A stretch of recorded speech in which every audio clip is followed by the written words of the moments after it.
Чоң рахмат. Урматтуу Нурланбек Тургунбекұлы. Бұл мыйзам мындай да, өткөндө мен колдогом. Анткени мына 90 депутат болсо, барына эң көп кайрылуу эмне келип түшөт? Бул боорум алмаштырам, акчалай жардам бергиле, операция кылышым керек деген бүт оорулардын күчөшү. Бирок ушул мыйзам кабыл алынгандан кийин, президент койгондон кийин биздин айылдардын баарында проблемалар пайда болот. Анткени ошол айылдан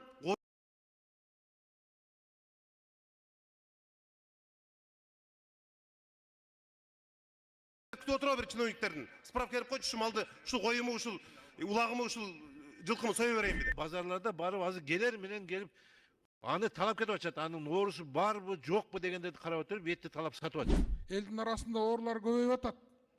Элдин арасында жаман тамак ичкендер көбөйүп атат. Альтернативдүү жолду сунуштадыңарбы? Ошону уккан жокпуз. Ар бир айылганда мал союучу жайларды ачылуунун жолун карап жеңилдеш керек да силер. Снос деп жазылып турат, биз жаңы снос деп киргизген жокпуз. Бирок ал жерде 6 статья менен снос болот деп жазылып турат. Сиздер азыр киргизип атасыңар. Ошол 6 случай да, 6 случай. Кандай случайлар экен таштап койсоңуздар болот эле. Эми ошол 6 случайга дагы 5 случай кошуп берип атасыңар. Ошол 5 случай это что? Ошого эле азыр туура жооп берип койсоңуздар, мен мындай маселе болбойт эле дагы, анан биз спокойно голосование өтө берет элек. Ал 5 случай эмне деген случай? Буга чейин действующий мыйзамда турган нерсеге тийген жокпуз биз. Силер ошого кошуп атасыңар дагы 5 нерсени. Кайсыл учурларда ошону айтып койсоңор, эгер нормальный учурлар болсо, почему колдоп беребиз, анда маселе болбойт. Так жооп берип койсоңор.